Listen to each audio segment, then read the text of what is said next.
Vivir es Cristo. Vivir.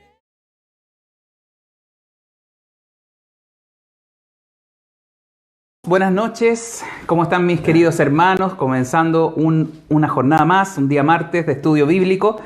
Estamos hoy día junto con Juan Manuel en casa, estamos con un cafecito para los que puedan tenerlo también en sus mesas. Estamos cerca de la hora de 11 para muchos, por lo tanto tenemos permiso de usar un café, pero también una Biblia a su lado. Así es. Vamos a comenzar hoy día, vamos a continuar el estudio de Timoteo, primera carta de Timoteo, capítulo 4. Vamos a pedirle a Juan Manuel también que salude, que a lo mejor comente algo que ha pasado en la semana antes de comenzar con la palabra. Sí, mis hermanos, qué bueno que podemos seguir conectándonos, seguimos predicando la palabra de Dios y realmente espero que usted en su casa pueda estar, sentirse cómodo, estar con su Biblia al lado y con un corazón dispuesto, deseoso de aprender, de que juntos estudiemos la Biblia. Y bueno, esta semana ha sido una linda semana. Algunas personas me han contactado por Facebook, por WhatsApp, mejor dicho, saludándonos por las transmisiones que estamos haciendo los días domingos, y eso es muy bueno. Así es que qué bueno que podamos seguir compartiendo la palabra de Dios de esta manera. Sí, hay que decirlo, nuestra única intención, y estamos contentos que haya más número de gente conectada, pero nuestra intención única y principal es ir estudiando la palabra. Conversaba con la señora María Dora el día de ayer, explicándole que nuestra labor como guías, como pastores, como usted quiera llamarnos, es sencillamente exponerles al texto, exponerles a la verdad del Evangelio. Y es Dios el que hace que esas palabras que están escritas en la Biblia, por lo demás, lleguen interiormente y transformen su vida, transformen su corazón y finalmente le den sentido, un cambio de vida y un sentido y propósito a lo que está viviendo en esta tierra. Por lo tanto, vamos a hoy día a avanzar. Estamos ya en la mitad de la carta de Pablo a su colaborador Timoteo. Estamos comenzando el capítulo 4. Y vamos a leer de los versículos 1 al 5, como sale en pantalla. Vamos a pedirle a Juan Manuel que lea y yo antes voy a hacer una breve oración para que Dios nos guíe en este estudio. Señor, te damos gracias por estar reunidos a esta hora con muchos hermanos, muchos amigos, mucha gente que quiere aprender de la Biblia, también en sintonía. Quiero pedirte especialmente que nos ayudes a poder entender de mejor manera todas estas palabras inspiradas por el Espíritu Santo, que es Dios, una tercera persona en la Trinidad, nunca muy entendida, pero que habla y que nos va a hablar claramente el día de hoy. Te pido que nos ayudes a poder explicar a nuestros hermanos todo el contenido, toda la verdad encerrada en estos pocos versículos y que tú nos guíes y que les ayudes a ellos a abrir su mente, su corazón, para que sus palabras les lleguen y le hagan un sentido y un cambio en su vida. Bendecimos este tiempo, te pedimos que tú ayudes a poder explicar de mejor manera estas verdades. En el nombre de Jesús, amén. Bien, primera de Timoteo, capítulo 4, versículos del 1 al 5. Dice: pero el Espíritu dice claramente que en los postreros tiempos algunos apostatarán de la fe, escuchando a espíritus engañadores y a doctrinas de demonios, por la hipocresía de mentirosos que, teniendo cauterizada la conciencia, prohibirán casarse y mandarán abstenerse de alimentos que Dios creó, para que con acción de gracias participasen de ellos los creyentes y los que han conocido la verdad. Porque todo lo que Dios creó es bueno, y nada es de desecharse si se toma con acción de gracias, porque por la palabra de Dios y por la oración es santificado. Amén. Bueno, antes de comenzar, como siempre lo hacemos, tratamos de enlazar un poco lo que se venía hablando en la carta previamente para poder entonces entender lo que ahora Pablo va a presentar. En el capítulo 3, como ya lo vimos, explica de una manera muy clara cómo deben ser los oficios que se dan en la iglesia, es decir, el oficio de obispo, que ya vimos, episcopo, anciano o supervisor, todas esas traducciones y relaciones en palabras, podemos decir. Después teníamos a los diáconos, vimos también mujeres que sirven en la iglesia, algunas de sus funciones, y el capítulo 3 cierra con algo hermoso que también se explicó la semana anterior, que es una especie de himno o credo, o que resume más bien las verdades centrales que la iglesia en el primer siglo creía. Esto estamos hablando de el año 60 aproximadamente de esta carta, un poquito antes, un poquito después, depende de los diferentes teólogos cuando fechan la carta de Pablo a Timoteo. Y este credo, este himno ya era conocido por muchos, y él lo cita algunas líneas para poder mostrar cuál es la base de fe, qué es lo que ellos creían y debería ser también parte, en ese caso, en la antigüedad, parte del culto o de la reunión pública que tenían los primeros discípulos. Y por contraste podemos leer entonces que para observar bien todo lo que el apóstol había indicado previamente, ahora nos va a hacer el lado negativo de las verdades de la Biblia, que tengamos cuidado, nos va a advertir. Y es muy interesante entender que hay una preocupación muy grande ya en ese tiempo acerca de la verdad de Dios, de la centralidad del mensaje, de ser entendido correctamente y de ser entregado correctamente. Hay algo que nos marca el Nuevo Testamento, que de 24 de los 27 libros nos hablan con advertencia acerca de cambiar o corromper la enseñanza que había sido delegada a los apóstoles y que ellos habían repartido por el mundo. Y esta carta de Pablo a Timoteo no es la excepción.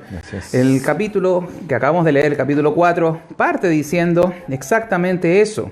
Nos da una advertencia y es muy interesante incluso analizar frase por frase, desglosar ese primer versículo, porque ya nos da mucha información de lo que debemos tener claro. Dice, pero el Espíritu, es decir, el Espíritu Santo, porque está con mayúscula, y está delimitando incluso quién es el que demanda que esto sea bien entendido y sea bien sostenido en el tiempo. No es una idea de hombres, no son enseñanzas humanas, y a pesar que la Biblia fue escrita por autores humanos, el que estaba detrás, el editor en jefe, podríamos llamar hoy día en los libros actuales, es el Espíritu Santo. Y es el Espíritu Santo que inspiró, y aquí lo dice explícitamente, al apóstol, ¿no es cierto?, para escribir estas líneas, para advertir y hacer esta recomendación y advertencia.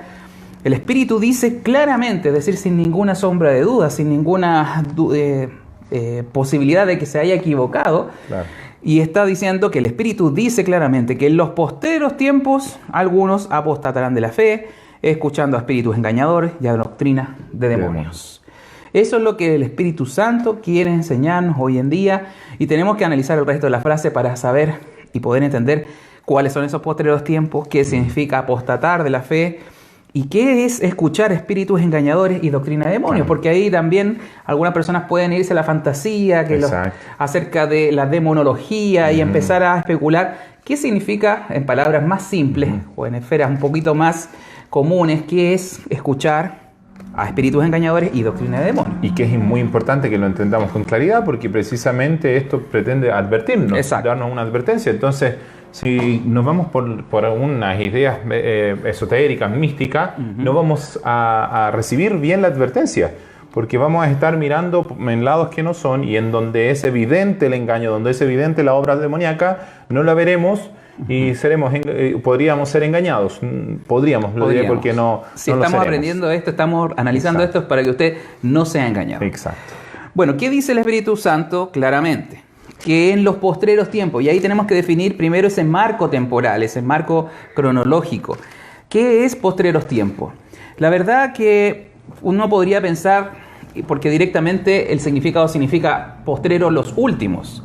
El postrer significa el último, y uno podría estar esperando que el postrer tiempo no es hoy día, no es mañana, sino que falta tiempo antes que se acabe este mundo. Pero postreros tiempos, en relación a la historia de la humanidad, viene a ser, según la Biblia, porque hay textos que también nos hablan de los postreros tiempos, viene a ser los tiempos desde que se fue Jesús, ascendió al cielo y bajó el Espíritu Santo. De hecho, en Hechos, capítulo 2, el mismo Pedro cita una profecía de Joel para decir que en los postreros tiempos, ¿no es cierto?, mis siervos y mis siervas tendrán visiones, verán sueños, etcétera, para decir que de ahí en adelante se inaugura una etapa final, una dispensación, se habla en teología, final del tiempo de redención. Y por lo mismo tendríamos que considerar que los postreros tiempos parte desde la era de los apóstoles y que se extiende por todos estos siglos, llevamos 20 siglos desde ese entonces, hasta se va a cerrar cuando vuelva Cristo. Por lo tanto, este mensaje es para estos tiempos, para hoy día, para ayer, para mañana, hasta que vuelva Jesús. Eso es postreros tiempos. Entonces el Espíritu nos dice claramente que en los postreros tiempos, en este periodo comprendido desde que Jesús asciende al cielo y baja el Espíritu Santo de manera manifiesta, entonces empezamos los postreros tiempos. Y por lo tanto todo este peregrinar de la iglesia en 2000 años, desde que se va Jesús y baja el Espíritu Santo de una manera manifiesta, como vuelvo a repetir, entonces estamos en los postreros tiempos. ¿Y qué va a suceder en estos postreros tiempos, en los que estamos y en los que vienen y en los pasados? Dice que algunos apostatarán de la fe. Esa frase también ya la habíamos analizado. Apostatar significa renunciar, significa negar, depende el contexto, pero en general tiene ese significado. Personas que han negado o que se han apartado o que han renunciado a la fe.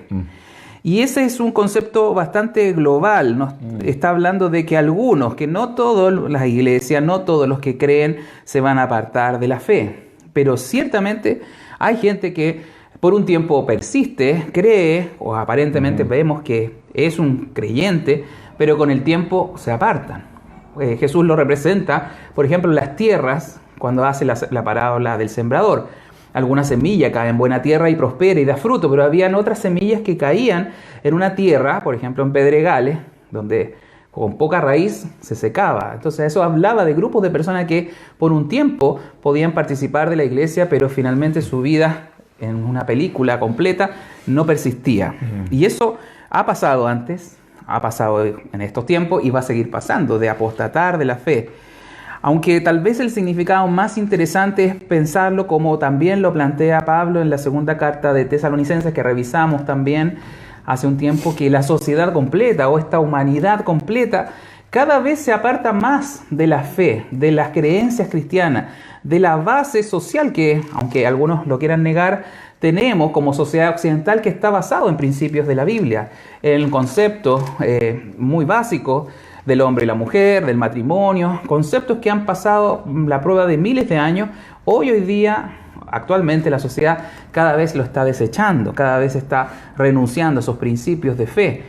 Y vamos a ver que eso tiene que ver con lo que vamos a seguir leyendo, con el prohibir casarse, con creer algunos conceptos equivocados acerca de los alimentos, por ejemplo.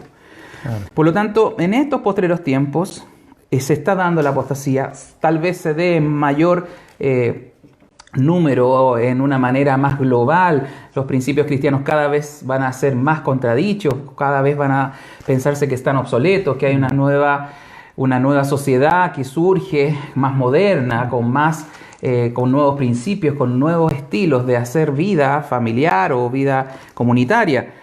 Pero la verdad que en el fondo hay detrás de eso una renuncia a la fe, un desechar la fe, y eso va a comprometer también globalmente a todo el mundo.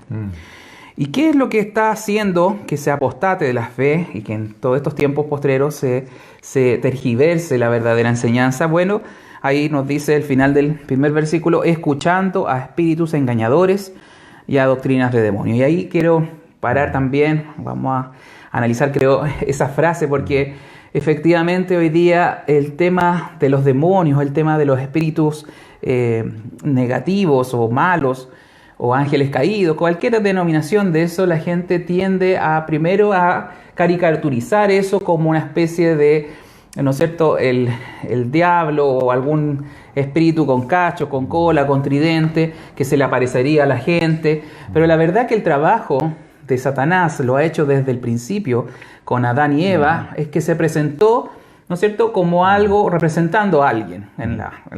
En Génesis aparece, ¿no es cierto?, encarnando o tomando físicamente el cuerpo de una serpiente.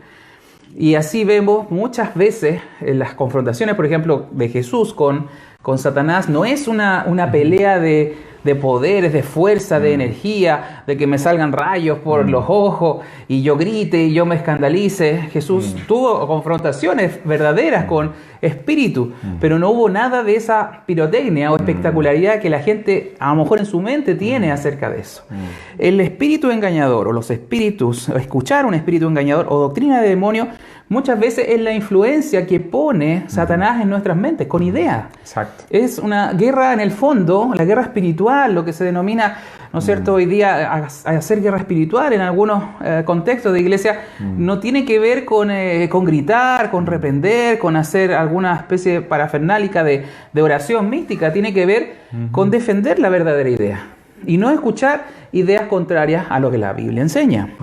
Y aquí lo que hace entender todo este contexto, que habían hombres, dice hipocresía de mentirosos, habían hombres que habían sido engañados y hipócritamente sabiendo la verdad, no escuchando la verdad, estaban dejándose influenciar entonces por espíritus engañadores, por enseñanzas del mismo diablo que le introducían en la mente conceptos equivocados. Sí. Y ahí entonces empezamos a hacer encajar y encuadrar un poquito lo que está diciendo este versículo. No sé, Juan Manuel, he hablado mucho, te dejo la palabra para comentar. Complementando lo que estás diciendo, quería leer una versión de Palabra de Dios para Todos que dice: muchos dejarán de creer en la verdadera fe, le harán caso a espíritus que mienten y seguirán enseñanzas de demonios. Y yo creo que esto es súper interesante e importante que lo recalquemos. Porque, como decías tú, a veces tenemos la idea de una cosa media hollywoodesca, media como que de poderes, de que pelean, hay una guerra, como de soldados buenos y soldados malos. Pero la verdad es que la Biblia nos está hablando de que Satanás es mentiroso y padre de mentiras. Sí, así fue Entonces, Jesús habla de él como de esa manera. Entonces, la forma en que Satanás va a actuar va a ser la misma que actuó desde el Génesis, mintiendo. Y estos espíritus lo que harán van a hacer mentir, o sea, torcer la verdad. Como el huerto del Edén. Génesis dice que Satanás le pregunta a Eva y le dice con que no pueden comer de ningún árbol del huerto, ¿cierto? Y Eva le responde: sí, podemos comer de todos los árboles menos del conocimiento de la ciencia del bien y del mal. Porque el día que comiéremos, dice, ciertamente vamos a morir. Y Satanás le miente directamente, abiertamente, descaradamente, le dice: no morirán, sino que sabe Dios que el día que coman de él serán abiertos vuestros ojos y serán semejantes a Dios. Claro. Le miente directamente. ¿Y qué hace Satanás hoy en día? Lo mismo. Miente directamente. ¿Y contra qué miente? Contra, por ejemplo, la deidad de Jesucristo. Lo que acabamos de leer en la declaración que terminaba en el capítulo anterior, ¿cierto? Sí. Dios fue manifestado en carne. Cristo, el Hijo de Dios, fue manifestado en carne. Entonces, ¿en qué va a mentir Satanás? Va a mentir precisamente en la deidad de Jesucristo, diciendo que Jesús en realidad no es Dios, sino que Jesucristo es un ángel que se encarnó, es una creación de Dios, pero no es en realidad semejante, o no es el Hijo de Dios, no es igual a Dios. Pero ¿qué dice la Biblia? La Biblia dice: Dios fue manifestado en carne, ¿cierto? ¿En qué más va a mentirnos? Por ejemplo, en que esto fue justificado en el Espíritu, lo conversábamos la semana pasada, que hace referencia un poco a la resurrección. Cuando Jesús resucita, dice la Biblia que fue el Espíritu Santo, dio testimonio al resucitarle, al levantarle de los muertos. Pablo lo explica así en Romanos. Entonces, ¿dónde va a atacar Satanás? A decir que la resurrección no fue verdadera, que la resurrección en realidad fueron ilusiones. Ahí está la guerra espiritual.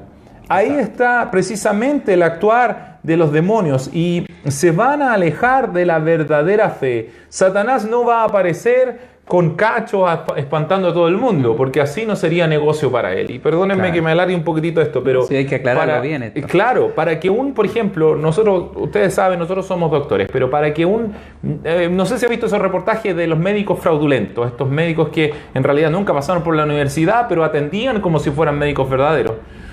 ¿Por qué lograban engañar? Porque ellos se ponían delantales, porque ellos hacían recetas, ellos algo aprendieron por aquí y por allá de cómo diagnosticar alguna que otra enfermedad de manera sencilla, de las enfermedades más sencillas, y por ese motivo, por parecerse tanto a un médico verdadero, lograban engañar, porque si no, no sería negocio. Si aparecía alguien con un delantal de colores, hablando de cualquier cosa, nadie iba a creer que él era médico, ¿cierto? De la misma manera, Satanás, para poder engañar, necesita vestirse, disfrazarse, la Biblia dice, como un ángel de luz, como una alternativa, como aquel que trae una verdad también, pero que es una verdad media. Es una verdad media. Que al final, si uno la analiza completamente, es falsa. Si Así es. vemos la premisa que le planteó a Eva y después a Adán en el huerto, ustedes serán como dioses. Esa Así era es. absolutamente falso.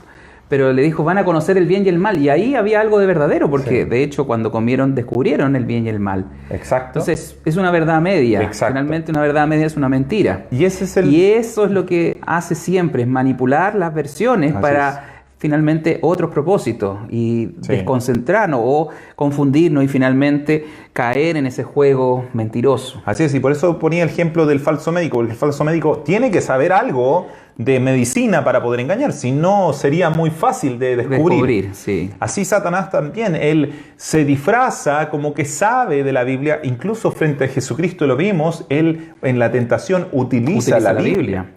De hecho, algunos dicen, claro, que el mejor teórico es justamente Satanás. Conoce perfectamente Exacto. la Biblia, pero la Exacto. ocupa de una manera fraudulenta. Y Yes. volvemos a insistir, a veces la gente hoy, lamentablemente la iglesia está a veces... ha perdido la dirección, el norte. Por ejemplo, aún analizando un versículo tan simple. Porque anda buscando a Satanás en lecturas, ¿no es cierto?, subliminales. Ajá. Es que el logo parece de Monster, parece el 666. Ajá. Y empiezan a hacer un montón de conjeturas con respecto a cosas que claramente, claro, no tienen ningún sentido cristiano, es cierto, pero tampoco andemos buscando cosas demoníacas en elementos, en bebidas, en situaciones. Porque el trabajo más importante de Satanás es dar vuelta o tergiversar la palabra de Dios. Así Es convertirla en otra cosa, es cambiar a Dios y transformarlo en un ídolo Así es. semejante a lo que Él quiere ser. Él quiere ser Dios, pero Él no llega nunca al estatus de Dios.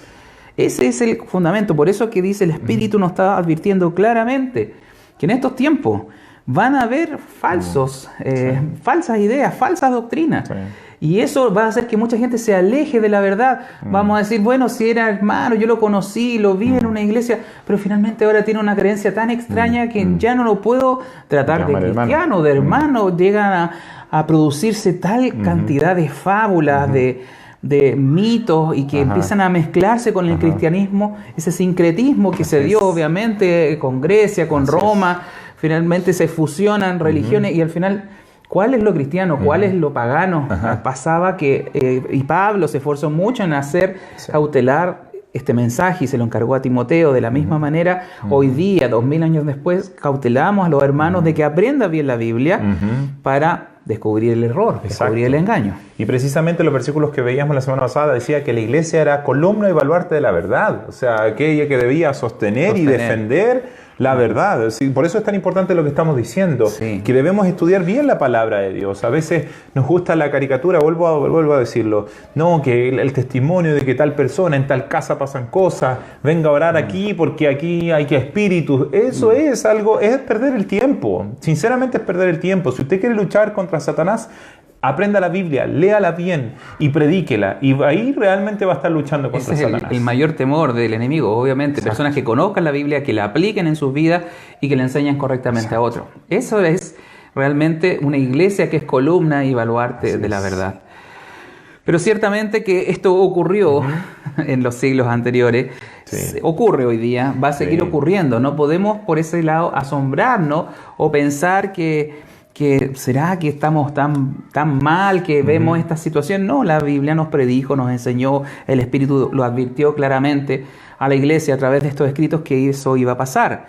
Y aquí vamos a las personas que llegan a producir esa información, porque habla en el versículo 2, pasemos al 2, dice, por la hipocresía de mentirosos que teniendo cauterizada la conciencia prohibirán casarse y mandarán abstenerse de alimentos que Dios creó, para que con acción de gracia participasen de ellos los creyentes y los que han conocido la verdad. Ahí viene entonces una otra lista de información que vamos a aclarar. ¿Por qué personas empiezan entonces a desviarse de la verdad?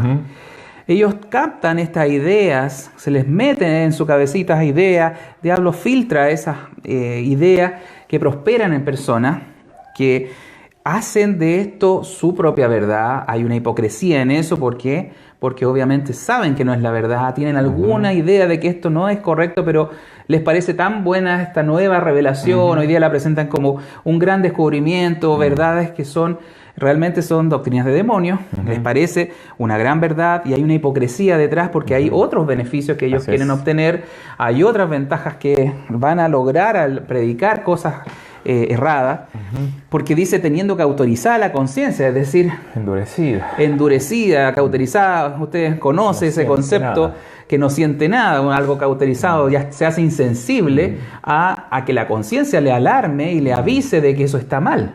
Han pasado por esa etapa de desensibilización y entonces hablan y hablan como que se creen dueños de la verdad, efectivamente, pero hay una mentira y una hipocresía de parte de ellos porque sabiendo que no es correcto, lo siguen haciendo por otros intereses.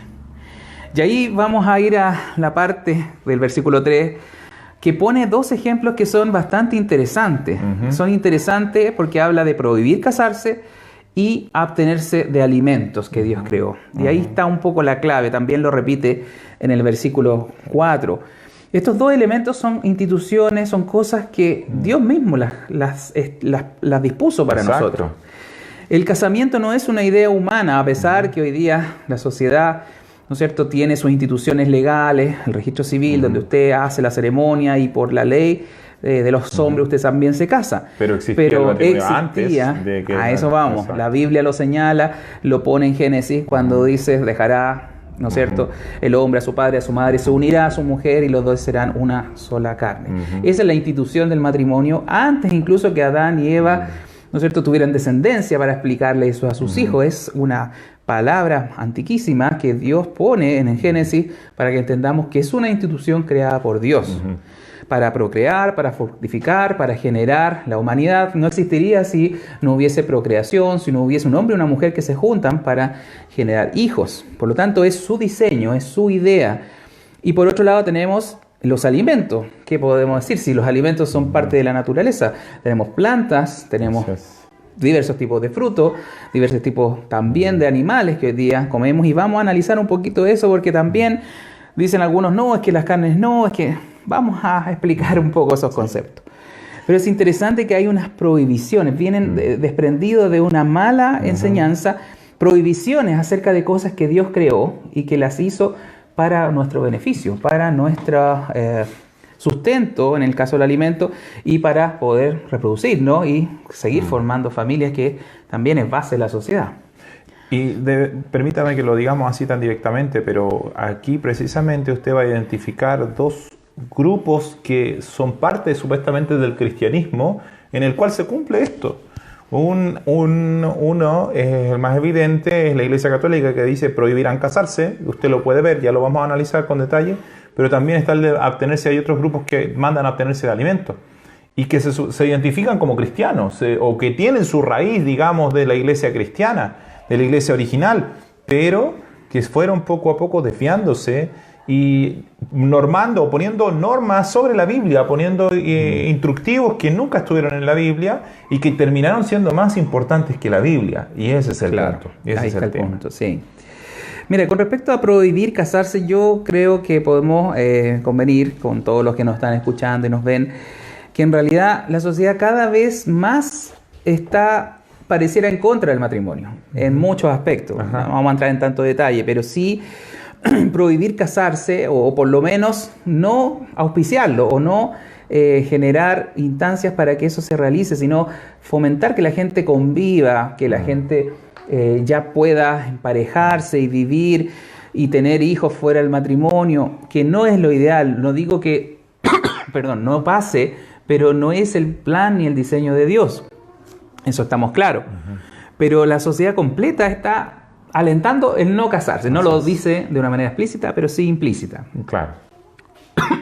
Claro, y con respecto a prohibir casarse, lo que yo le decía respecto a la Iglesia Católica, la forma tradicional, lo vemos en su clérigo,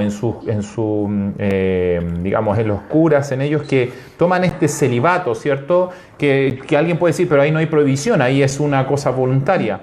Pero es una voluntariedad bastante condicionada, porque si no, no puedes ser, no puedes dirigir, no puedes ser parte del clero, ¿cierto? Y resulta que la prohibición de casarse está primeramente como está dada, dicha como para que ellos puedan dedicarse por completo al servicio, pero la verdad es que debo decirlo, y usted lo puede investigar y va a darse cuenta que lo que estoy diciendo la verdad es que históricamente hay un trasfondo económico en ello, porque si el párroco, el cura se casaba y tenía hijos y tenía familia, la herencia de ese párroco iba a pasar a su familia e iba a dejar de ser de la iglesia. La iglesia no quería perder los bienes, entonces con ese propósito, con ese engaño, es que se prohíbe que entonces aquel que va a dirigir la misa esté casado. Entonces, y sabemos todo eso lo que conlleva hoy en día, y debemos decirlo así con sus letras, porque es el mundo en que vivimos. ¿Qué pasa cuando un hombre que no está casado, un hombre que en realidad no tienen, como Pablo lo dice, que hay hombres a los cuales Dios les ha dado el don de continencia, a quienes les ha dado la capacidad de mantenerse célibes, ¿cierto? Mantenerse y no involucrarse sexualmente porque no tienen apetito sexual. Pero lo que vemos son hombres que tienen, peor aún, un apetito sexual desbordado, desordenado, que aún abusan de niños. Y no se casan, ¿por qué? Porque este engaño, esta institución les dice que no se casen porque así van a servir a Dios completamente, pero la verdad no es esa. Lo que está detrás de esto es un deseo económico, es un engaño. Es que los bienes no se vayan a una familia, sino que los bienes se mantengan en esta institución. Y le insisto, si usted realmente quiere saber si lo que estoy diciendo es verdad, búsquelo, analícelo, convérselo con un profesor de historia. Y vea si esto que estoy diciendo es verdad y tal vez se sorprenda que lo que estamos diciendo es así. Sí, es cierto. El devenir histórico con respecto al celibato para el sacerdocio en realidad fue mutando de lo que leímos, de hecho, en el capítulo anterior. Que el obispo debía ser, por ejemplo, el supervisor o obispo o episcopo y todas esas palabras que ya analizamos, debía ser alguien que fuera casado. Así es. Ese era lo primero que se instituye y lo instituye en este mismo pasaje. Pasó los siglos y claro, veían que efectivamente una persona soltera podía dedicarse mejor a la obra. Y hubo ahí un devenir de tendencia, pero finalmente ya en el Concilio de Letrán, en el 1120 y tantos, por ahí, ya define la Iglesia y lo establece como un criterio, ¿no es cierto?, restrictivo para optar al sacerdocio tener que casarse. Por lo tanto, prohibirán casarse. Ahí ya pasa a ser una prohibición. Una prohibición que no está estipulada en la Biblia. Hay una recomendación de Pablo, que sí podemos comentar, está en 1 Corintios 7, acerca de claramente una persona soltera o viudo puede dedicarse mejor a la obra. Pero las razones que tú mencionaste, esa es la razón más de fondo, no era tanto por un tema de servicio a la iglesia o a Dios, a casarse con Dios, como algunos lo señalan, sino que había una prohibición para sostener o evitar la fuga de capitales de la iglesia. Entonces, cuando ya la gente empieza a tener engaño del enemigo en sus ideas, tenemos después entonces, llevamos a historias o creamos, en este caso, una historia de prohibir casarse a cosas que Dios mandó y cosas que la Biblia nos ratifica una y otra vez. Por tanto, ahí está el tema que tenemos que poner a ojo cuando en una iglesia, y lo digo bien en general, se nos diga, no, usted no puede hacer esto, usted no puede hacer esto, usted debe hacerlo así, no debe comer esto. Y vamos a hablar un poco de la alimentación también. ¿Por qué? Porque en realidad tiene que buscar en la Biblia si eso está acreditado de esa manera. Por eso estamos enseñando lo que estamos enseñando y no queremos ser tampoco parciales o pensar que estamos cargados de un lado o del otro. Lo que estamos enseñando es lo que nos enseña la Biblia. Y dice claramente ahí que personas que empiecen a prohibir casarse, eso no corresponde porque Dios lo dejó como una institución, el matrimonio. El matrimonio entre un hombre y una mujer para reproducirse, para formar familia, para, ¿no es cierto?, sostener la sociedad que ha sido en base a familias. Y después dice el prohibir, ¿no es cierto?, o abstenerse de alimentos que Dios creó para que con acción de gracia participen los creyentes y los que han conocido la verdad. Bueno, aquí hay un tema también candente, difícil, pero tenemos que aclararlo. ¿Por qué? Porque claramente Dios en el Génesis habilita al hombre para primero comer de toda hierba verde. En un principio, efectivamente, para los que tengan esta aprensión con respecto a las carnes. Sí, efectivamente, antes de la caída, antes del pecado del hombre, Dios creó plantas, ¿no es cierto?, con semilla, como según sus géneros, según su fruto, etcétera, y nos permite comer plantas verdes. Pero viene la caída, después vienen unos episodios que ustedes deben conocer, el arca de Noé, y después del arca de Noé, en Génesis 9:3, en adelante, Dios nos dice todo lo que hay, aparte de las plantas verdes, y todos los animales, todo lo que tiene vida, puede ser comido.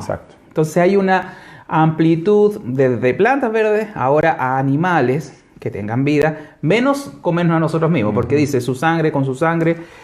No sé si podemos buscar ese pasaje que está en Génesis 9:3 para dar ese detalle.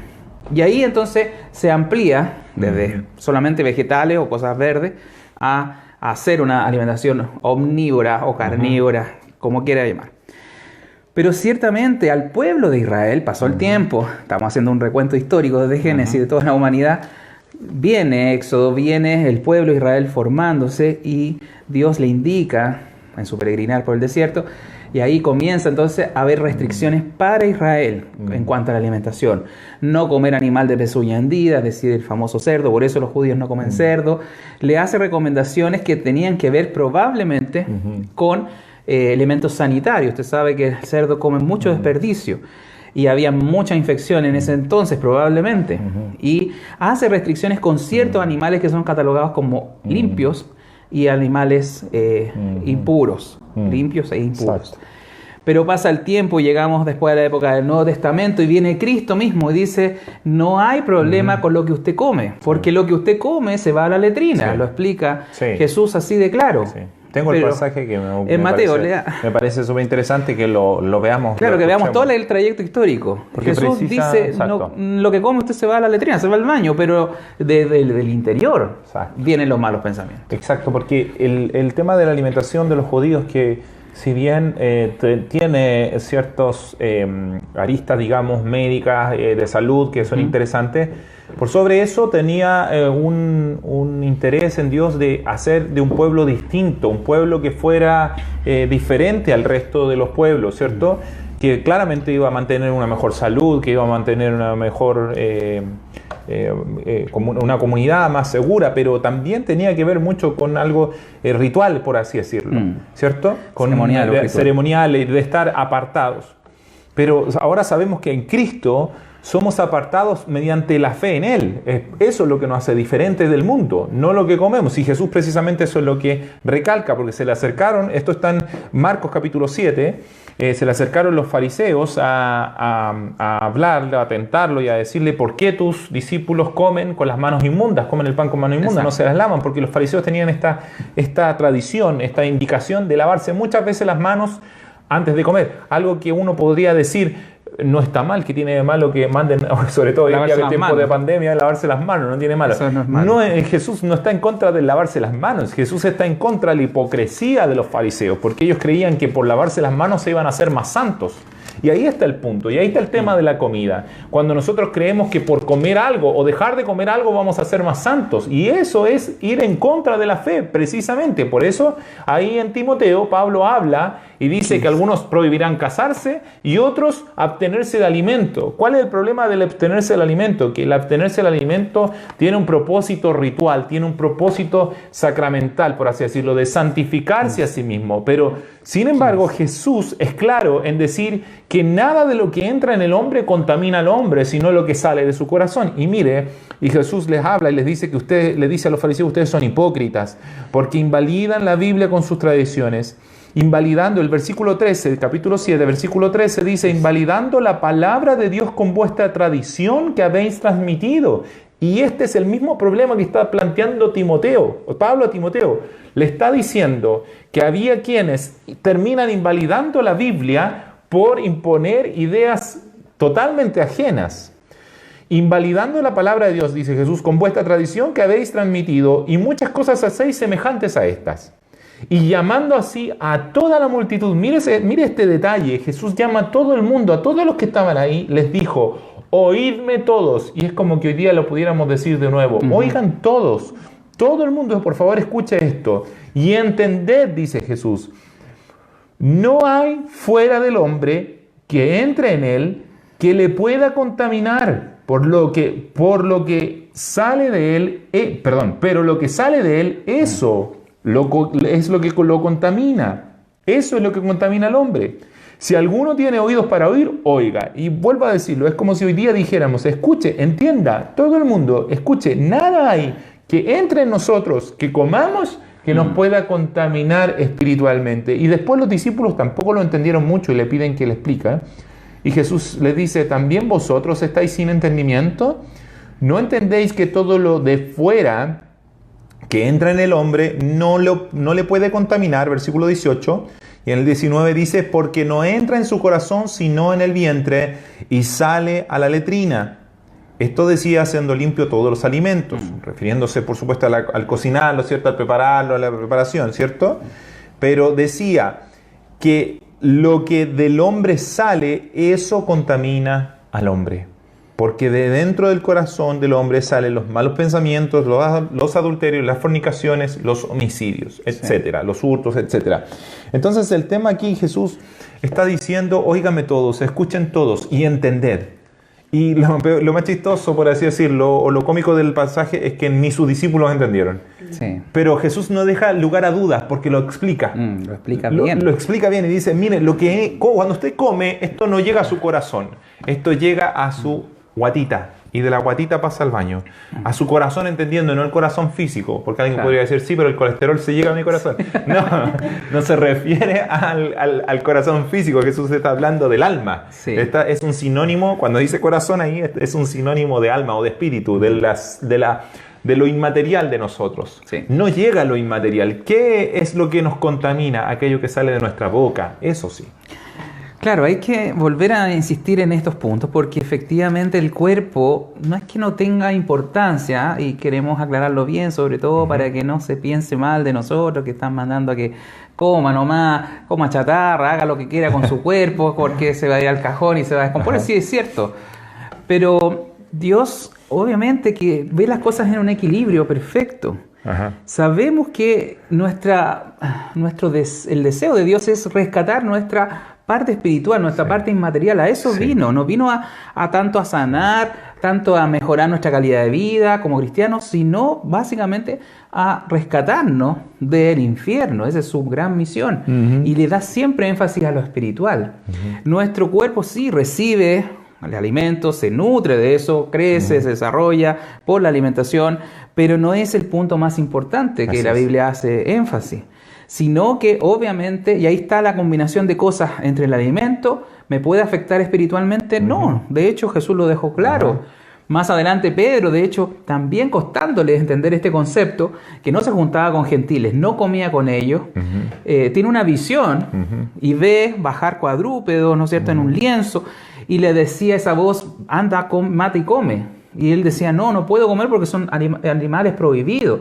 Y la voz del cielo, que es la visión de Dios, le dice, no llames inmundo lo que yo limpié, haciendo entender que la relación con los gentiles, con los no judíos y la alimentación en sí, no hay un problema de contaminación, espiritualmente hablando. Así es. Sabemos que si usted come y abusa de grasas saturadas, abusa de ciertos alimentos, claro, puede padecer de enfermedad y finalmente se puede acortar su vida y puede perjudicarse físicamente. Pero aún así, porque sabemos que finalmente todos vamos a morir, lo más importante en Cristo es su vida espiritual, su salud espiritual, su salud que no es lo material, sino lo inmaterial. Además que el énfasis que está haciendo Timoteo, tenemos que entenderlo siempre en el contexto. O sea, Pablo a Timoteo le está diciendo, prohibirán abstenerse de alimentos que Dios creó. Está hablando de todo un momento de un tema ritual, de un tema ceremonial o espiritual. No es que, no tiene nada que ver aquí con una recomendación médica, no mezclemos las cosas. No está diciendo que si yo le digo no coma chanchito, no coma tanta chuleta, no... Por el colesterol está bien. No va. Pero no es por un tema de mejora de salud espiritual, justamente, no mejora su espiritualidad, el no comer ciertas cosas o prohibirse de casar.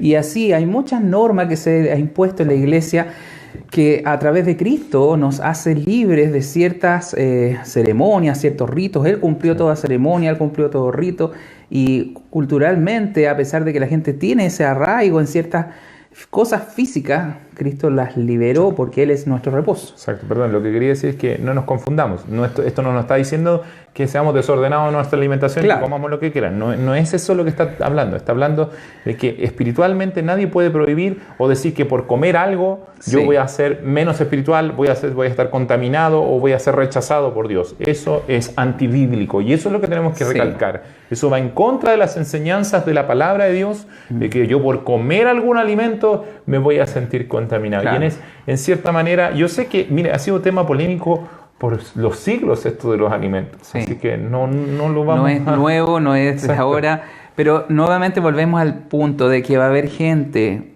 que teniendo cauterizada la conciencia con cierta hipocresía por escuchar ideas que son finalmente del diablo, que tergiversan la verdad de Dios, va a enseñar que esto es así, que esto debe ser así, que le va a imponer normas que la Biblia explícitamente aquí nos está diciendo todo lo contrario. Entonces, eso es lo que queremos dejar claramente con ustedes, que entiendan que si usted lo encuentra en la Biblia como una prohibición, específicamente entendiendo el contexto, entendiendo la situación, usted nunca puede leer un versículo aislado para entender una verdad de Dios, sino que entenderlo completamente. Va a aparecer, en el caso del Nuevo Testamento, claramente que puede comer. Había una situación que lo dice también Pablo en Corintios, cuando había gente que cocinaba o comía carnes que fue sacrificada a los ídolos. Lo explicamos algunos Tremendo. domingos atrás. Y también pensaban que había una Tremendo. contaminación espiritual. Y él decía, si yo conozco y sé que esto fue sacrificado a los ídolos, es mejor que no lo coma, pero en razón de que las personas que están a mi alrededor no vean eso, porque les puede provocar Claro, creer que yo estoy participando en la mesa de los sí. demonios, dice, Exacto. de los ídolos. Pero no es porque en sí el alimento le pudiera perjudicar a su Exacto. espíritu. Lo aclaró bien en sí. Corintios. Bueno, hay muchas citas que podríamos pasar horas, a lo mejor, o varios minutos, Sí. hablando para respaldar este punto. Pero en sí mismo este pasaje es claro, que nos dice, y nos da dos versículos, que no podemos abstenernos de alimentos que Dios creó, porque Dios lo ha creado, para que con acción de gracias, ¿no es cierto? Dando gracias, ahí hay un punto. Usted debe dar gracias por lo que come, debe dar gracias por lo que bebe, porque Dios lo permitió, Dios creó este mundo. Participe de ello los creyentes y los que han conocido la verdad. Y el 4 refuerza lo mismo, porque todo lo que Dios creó es bueno. Y así lo estableció la Biblia cuando hizo las cosas en un principio. Todo lo que creó era bueno. Y nada es de desecharse si se toma con acciones de gracias. Nuevamente el mismo concepto. Dando gracias a Dios porque nos dio el alimento, nos dio todo lo que tenemos en abundancia, y considerar estas cosas porque es importante para evitar desviaciones, evitar esta tendencia a pensar que ciertas cosas materiales me pueden influenciar. Ahí está el tema, y eso también pasaba en el tiempo del apóstol Pablo. Comenzó la idea de los gnósticos. Ahí hay otro concepto de la filosofía griega, empezó a circundar la idea de que lo del cuerpo es malo, porque ahí radica el pecado, porque ahí está, ¿no es cierto?, la parte sucia de la persona, pero lo espiritual es otro plano y es todo limpio. Entonces, lo que nos afecta, pensando que la afección del cuerpo podría transmitirse a lo espiritual. Entonces, eso es lo que estamos diciendo, que no es así, no es así. No, lo que usted come no le va a afectar a su vida espiritual. Por lo tanto, tenemos que hacer la diferencia, tal cual como nos explica la palabra. Y dar gracias a Dios porque tiene para comer, y los que están casados por haberse casado. Dar gracias siempre a Dios. Sí. Entonces, nos queda el último versículo: porque por la palabra de Dios y por la oración es santificado. Creo que esto también viene a coronar o a ser el broche de oro de esta sección, porque nos dice por la palabra de Dios. Exacto. Y nuevamente insistimos que por la palabra de Dios podemos dar fe de que estas cosas deben tomarse en consideración, están en la palabra de Dios, están en la Biblia escrita para nosotros. El Espíritu lo dijo claramente, que iban a haber confusiones, que iban a haber tergiversaciones, pero ahora, a través del apóstol, ¿no es cierto?, nos aclara hacia Timoteo, pero también es para nosotros la recomendación que por su palabra estemos claros, estemos seguros, que eso no va a perjudicarme. Y si yo oro, y ahí hay un tema que cuando usted come, no es sencillamente un rito de dar gracias a Dios por la comida. Ciertamente lo hacemos, pero hay algo más que nos está diciendo aquí, que por la oración es santificada. Muchos dicen, y ahí se cuentan algunas historias, de que trataron de envenenar a muchos cristianos y por dar gracias y orar por lo que van a comer, finalmente no les afectó el veneno. Y prometió, ¿no es cierto?, Cristo a sus apóstoles que iban a beber cosas mortíferas y no le iban a hacer daño, como ocurrió con Pablo cuando una serpiente, ¿no es cierto?, lo picó y no le hizo ningún daño. Entonces, cuando usted dé gracias también, no solamente por tener comida, sino porque a través de esa oración, el alimento le va a hacer bien, le va a bendecir y es limpiado, santificado, porque estamos bajo la ordenanza de Dios en su palabra y porque la oración también contribuye a eso. Así es. ¿Qué más podemos comentar de este pasaje que es bien interesante, que aclara varios puntos, pero queríamos detenernos en esos aspectos porque sí pueden traer confusión hasta el día de hoy? Sí. Mire, yo quisiera volver a la palabra que ocupa el apóstol, que es que algunos apostatarán de la fe, de los apóstatas, ¿cierto? Enfocándome en el verbo que ocupa, que es la causa de esta apostasía. Dice, escuchando. Es un verbo que está, ¿cierto?, ¿cómo se llama? Es una acción que está en un constante, están escuchando permanentemente, ¿cierto? Presente continuo se llama. Exacto. Está en presente continuo. Y el escuchar u oír demonios, la enseñanza de demonios dice, es lo que hace que algunos apostaten de la fe, abandonen la fe. Pero quiero contrastarlo con las palabras de Jesucristo, cuando en Juan capítulo 10, versículo 27, Él dice, mis ovejas oyen mi voz, y yo las conozco y me siguen. Y ahí quisiera poner el énfasis y el alarma en cierta manera. ¿Qué es lo que estamos escuchando? ¿Cuál es la voz a la cual yo estoy constantemente prestando atención? ¿Cierto? No es el que haya escuchado alguna vez por haber escuchado a un demonio. No, todos hemos escuchado doctrinas de demonios. Muchos de nosotros hemos salido de enseñanzas que creíamos en cierta manera y la Biblia fue abriendo nuestros ojos y nos fue mostrando el error. Y dijimos, y hasta nos avergonzamos de haber creído o haber enseñado cosas que la Biblia nunca las enseñó. Con todo lo que hablamos también respecto al catolicismo u otras religiones que hablan de abstenerse de dinero, no queremos avergonzar a nadie. Queremos que la Biblia sea expuesta y la Biblia hable a los corazones. Porque nosotros mismos, hablo a título personal, hemos tenido que arrepentirnos de cosas que creíamos que eran de Dios y no eran de Dios porque no estaban en la Biblia o iban en contra de la doctrina de la palabra de Dios. Y aquí Jesús dice, mis ovejas oyen mi voz y yo las conozco y me siguen. Y yo les doy vida eterna y no perecerán jamás, ni nadie las arrebatará de mi mano. Mi Padre que me las dio es mayor que todos y nadie las puede arrebatar. ¿Escuchó? Nadie las puede arrebatar de la mano de mi Padre. Qué tremendas palabras de nuestro Señor, ante las cuales no podemos temer a ningún demonio, a ninguna enseñanza, porque Jesús está diciendo, mi Padre que me las dio es mayor que todo y nadie me las puede arrebatar de la mano de mi Padre. No importa qué doctrina demoníaca se levante, enseñanza de las tinieblas empiece a enseñarse, si usted oye la voz de Jesucristo, usted es oveja de Jesucristo, oirá su voz y le seguirá. La advertencia está para aquellos que constantemente están escuchando doctrinas de demonios. Y es inevitable hacer la unión con la parábola de la semilla del sembrador, Cuando Jesús dice que parte de la semilla cayó en tierra, ¿cierto?, en el camino, otra parte entre pedregales y otra parte entre espinos. Y dice que la que cayó entre espinos brotó por un tiempo, pero los espinos ahogaron en el fondo la planta y se hizo infructuosa. Jesús explica esa parábola y dice que los espinos son los afanes de este mundo, las riquezas, las cosas de aquí, los deseos de la carne. Entonces Jesús ya nos estaba advirtiendo de que iba a haber cierto grupo apóstata.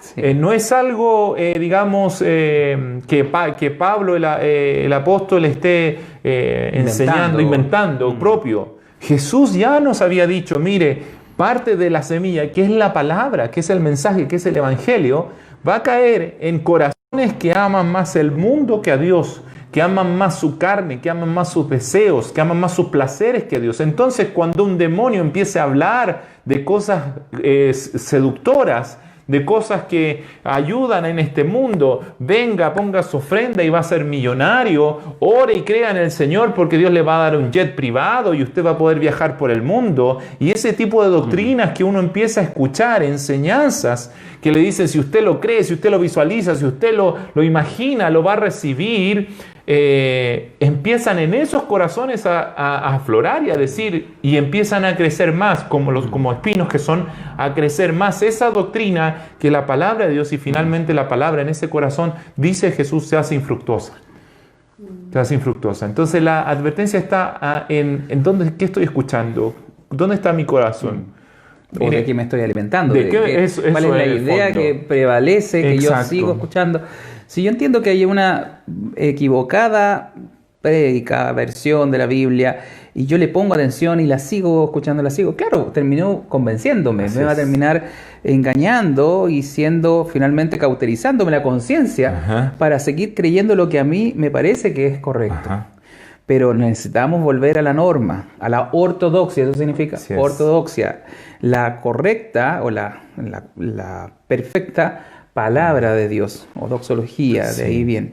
Pero tenemos que aclarar que gracias a Dios, también Jesús, como tú leíste en Juan 10, nos dice y nos da el aliento en esa parábola de Él el pastor, nosotros la oveja, que nosotros vamos a escuchar su voz. Así y es. nosotros no nos vamos a extraviar. Así es. Usted necesita reforzar ciertamente lo que conoce, lo que ha aprendido de la palabra, pero Él confirma que nadie lo va a arrebatar de su mano. Y eso es un consuelo también. Así es. Puede haber muchas falsas enseñanzas y la va a haber, ya está predicho acá. El Espíritu nos enseña que en los postreros tiempos va a haber gente que apostate de la fe por escuchar otras enseñanzas. Pero nosotros, si somos fieles al llamado y escuchamos la voz del pastor, de Cristo mismo, no nos vamos a confundir. De manera que estemos confiados, seguros, no sea temeroso de escuchar otra idea. Las puede escuchar, pero obviamente no les va a poner atención y va a seguir la voz del pastor correcto. Así es. Así es. No sé si hay preguntas por ahí, algún comentario, si es que todavía tenemos abierto algún canal de WhatsApp y también Sí. de Facebook, a ver si alguien quiere comentar. Solo saludos. No, pero Hartos no- saludos, bueno, seguimos pero saludando. No hay, entonces. no hay preguntas. Bien, si no hay más consultas, dudas, cosas que aclarar, yo creo que son pocos versículos, los pudimos desarrollar con bastante calma y profundidad. Que siga revisándolo usted en su casa, que siga revisando la Biblia en una y otra. Hay muchos pasajes que van confirmando. Usted, es difícil hacer una teología o una doctrina de un solo versículo. Ajá.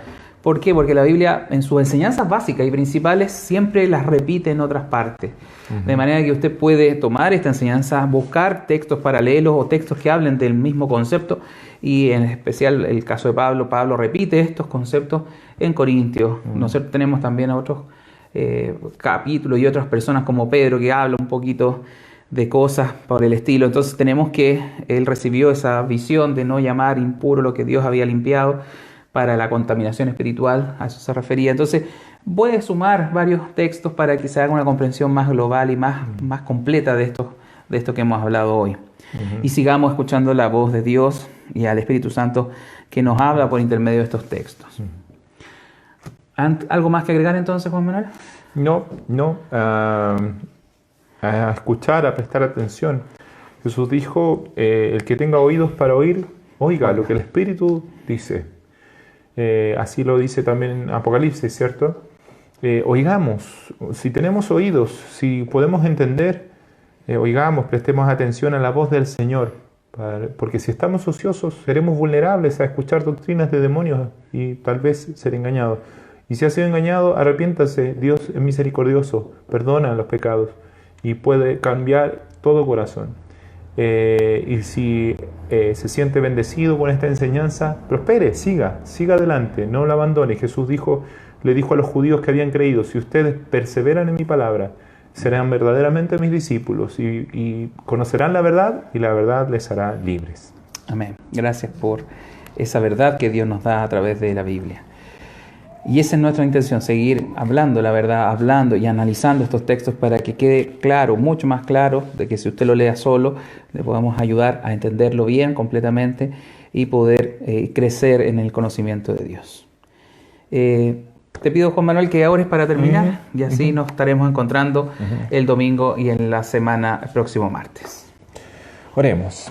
Padre amado, te damos tantas gracias por darnos tu palabra, Señor. Qué regalo más precioso, qué misericordia la tuya, Señor, de habernos dado tu luz. Señor, nosotros estaríamos en completa oscuridad si no fuera porque tú has resplandecido en nuestros corazones. Nuestras palabras serían otras, nuestro lenguaje sería algo totalmente distinto. Si no fuera por tu misericordia y por tu amor, y te alabamos por eso, te adoramos por eso, Señor.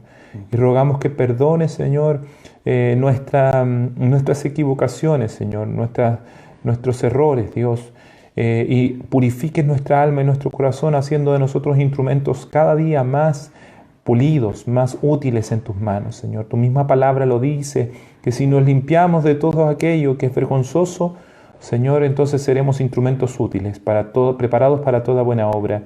Así queremos serlo, Señor. Te rogamos que limpie nuestros oídos, limpie nuestra mente, Señor. Laves con tu palabra, Señor, nuestro pensamiento de doctrinas erradas que hemos podido traer, Señor, de otras congregaciones o de otro tiempo.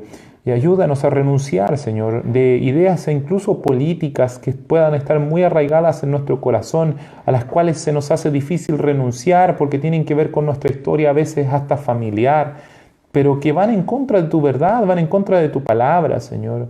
Te ruego, Dios, que nos ayudes a entender que somos ciudadanos del cielo y que debemos vivir en una lealtad profunda por sobre todo a nuestra ciudadanía celestial. Porque lo de este mundo pasará, lo de esta tierra dejará de ser, pero lo que viene de ti es eterno, Señor. Porque tu palabra es eterna. Te alabamos, Señor, y te damos gracias. En el nombre de Jesús. Amén. Amén. Envia